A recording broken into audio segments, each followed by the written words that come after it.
I am here today with a very special guest who, you are from Buffalo originally. I'm born in Buffalo. What did that look like? Well, you beginning your musical experience, because you've had such an amazing ride. I began my piano training here in Buffalo with a teacher named Laura Kelsey, and she was also Leonard Pinario's first teacher. And Leonard was an amazing, beautiful concert pianist, extremely technically awesome in every way. And he had also left Buffalo and moved to Los Angeles, and he went to USC, and I eventually went to USC as well. But she was my first teacher here, and I started with her when I was 4, and by the time I was 8, I was playing these ridiculously difficult pieces. One of them was Mendelssohn's Rondo Capriccioso, and when I was leaving Buffalo to move to Los Angeles, Laura was so concerned that I would get a good teacher. She called Leonard, because she knew that he was out in Los Angeles, and said, who is the teacher that she should go to? And he said, well, I don't know of anyone that takes young children, but Lillian Stuber, who's at USC, has grad students that are getting their masters and doctorates that would be wonderful teachers for Edie. Yeah. And so I went and I played for Lillian, and I played Mendelssohn, and she said, I'm tempted to take you myself. So I started with Lillian at the age of 8 and stayed with her until I was 19 when she passed away. And she bequeathed her Steinway to me, so I have her Steinway. But she was an amazing woman. Beautiful relationship. So she was like a mentor. She was everything. She was very instrumental in my early years and my training. But as I started getting interested in singing, and I was at a very large church at the time that was pretty, had a lot of entertainment industry people at the church. And when we did a production, it was like a full-blown Hollywood production. The choreographer was a guy, Alex Plashart from Step in Time. He was one of the chimney sweeps in the movie.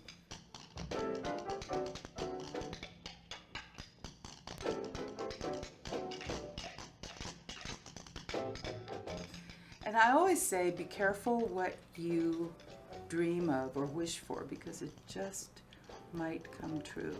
I remember I was 17 years old, sitting in my apartment in Van Nuys, overlooking the unemployment office. And I was teaching piano, going to USC as a student, and I remember listening to the radio, and I heard these radio IDs come on. You know how they used to have call letters for stations? And this was different. It wasn't just call letters, it was like a song. And it was beautiful. And then the call letters didn't come in till the end. And I remember hearing it was beautiful 4-part harmony, and it was gorgeous. And I thought, I wish I could be doing that. That's what I'd like to do. Right. And a year later, I was doing the KNX FM, that exact station, those exact call letters. That's amazing. And then your whole career, I mean, you've had, you read your dossier, and it's like unbelievable. Well, I'm old. So no, you're not. You get younger every year now. That's right. Yeah. And General Hospital. Robbie sent me some amazing scenes from that. Now that was fun. That's another thing. I had one of my best friends at the time was Monica Mancini, and her dad was Henry Mancini, and so we used to take the ABC lineup during the week, and we used to, back in the videotape days, we used to videotape a week's worth of General Hospital, and on weekends we'd play the videotape and fast forward through the commercials. And we loved that soap opera. The more camp it was, the better. It was oh my God, my grandmother campy. Lived with that soap opera. Oh, it was hysterical. I knew all the characters. I knew everybody on the show. It was just so amazing. And then at one point in time, I get a phone call from a singer friend of mine, and he says, okay, Edie, they are looking for a concert pianist for General Hospital. They couldn't find one, so they hired somebody, and she said she would become a concert pianist over Thanksgiving vacation. And he said, just in case, would you come to the studio and possibly be the hands for this actress that they've cast. She's a beautiful actress too. She's wonderful. Right. She married Pierce Brosnan, so she did okay. So I went and I auditioned my hands. I said, okay, am I the right color? Is this the right thing?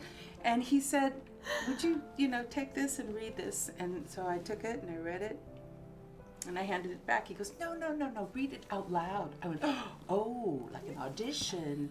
Oh, you want me to act? Oh, okay. Woo. So in 2 weeks, I was on the show. Tristan, who plays Scorpio, Tristan and I became fast friends. He loved the fact that I wasn't an actress, but that I really was a musician, and I really was a singer, and it was everything he wanted to do, which was also sing. He wasn't happy just being a soap opera actor. Right. He was a singer. He loved music. So he said to me, no, I'm not going to let you go. I'm not letting you go. No. So what ended up happening? They wrote this huge death scene for me. After Catherine, my character Kate, gives this magnificent concert where I had to get my chops back up, played these horrifically difficult pieces that I had to rework from my childhood, and I got them back up and I performed them at the Wilshire Bell Theater. And then at the end of this concert, Kate, now the love of Scorpio's life, drives off in her RX Mazda 7, and you see she's going to the airport. And you see this Mazda RX-7 go over this cliff and into this fiery crash down at the bottom of the cliff. And she's dead. She's dead. And Scorpio, for the next week, he was inconsolable. He was so glum on the show. And the fans would write in, can't you see that Catherine was the love of Scorpio's life? He loved her. Bring her back. And so based on the fact that they got so many phone calls and so many, they went, they resurrected you. They resurrected you. They didn't. Well, I died a bunch of times on the show. When the two of you are together, the chemistry between the two of you, it's just amazing. And that, I think when you have actors on a set and there is a connection, there is a chemistry, you have to honor that because it doesn't happen all the time. And we didn't mess it up by getting involved, which was that was really a smart move on both of our parts. We just became good friends and stayed friends and kept it professional, but became buddies. Yeah, you became buddies, and you could see that there was an actual care between two people. And then what did you do after that? I went back. Well, before that is when I had, a string of really exciting things happening to me in terms of I was heavily involved in singing in the music industry, doing commercials. Those were the years for commercials. Boy, those Boku, Bang, Bang, Buck. And you made big money. Oh, that was crazy. No, it was crazy. It's not like now. But also I worked with Aretha Franklin, and I did her comeback album, contracted and sang for her, and did one tour with her to do Queen's command performance for the Queen. Worked with Quincy Jones. With my husband also was on that tour. Michael was on that tour.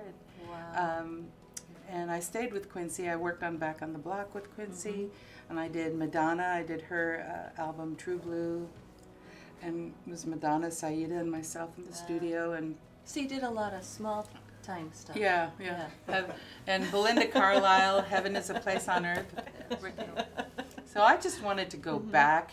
I wanted to have a family, and so I had immediately 2 kids upon marrying Michael that I inherited with him, Jessica and Nicole, and then we had 2 of our own, Billy and Emmy, and that's what I wanted. I wanted to be a mom. Really wanted to be. That was another passion of mine. That's just the beginning. That was just having the kids.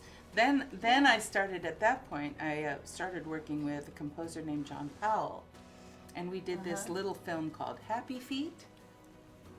Another, just 34 demo sessions later. I mean, we did this for, we started recording. 34 We started recording demos for the film when George Miller hadn't even finished the storyboards yet. It was pre-production. Wow, that is beautiful. Right? Thank you so much. Thanks, Kat. I love you. I love you too. Oh.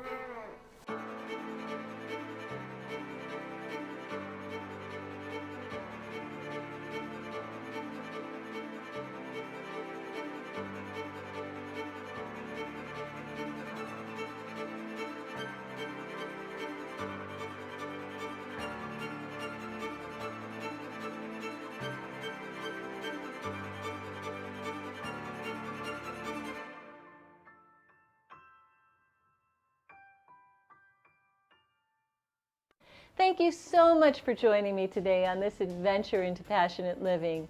And we hope you enjoyed all of our wonderful guests who were here today to inspire you to live your dreams and then to use those dreams to make a difference in the world around you.